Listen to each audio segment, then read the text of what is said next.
ਸਾਹਿਬ ਵਾਹਿਗੁਰੂ ਜੀ ਕੀ ਫਤਿਹ। ਮੇਰਾ ਨਾਮ ਹੈ ਗੁਰਸੇਜ ਕੌਰ ਤੇ ਮੈਂ ਤੁਹਾਨੂੰ ਸੁਣਾਉਣ ਜਾ ਰਹੀ ਹਾਂ ਮੇਰੇ ਪੜਨਾਨਾ ਜੀ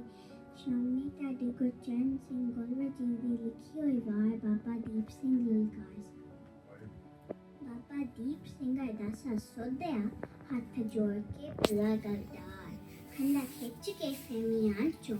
ਹੋਇਆ ਕੋਰਤ ਤੇ ਸਵਾਰ ਮੱਥਾ ਦਮਕਦਾ ਵਾਂਗ ਮਤਾਬ ਦੇ ਨੇਤਰ ਪਖਦੇ ਵਾਂਗ ਅੰਗਿਆਰ ਫਿਰ ਸਿੰਘਾਂ ਨੂੰ ਵੰਗਾਰ ਕੇ ਆਖਿਆ ਹੋ ਜਾਓ ਖਾਲਸਾ ਜੀ ਤਿਆਰ ਬੈ ਤਿਆਰ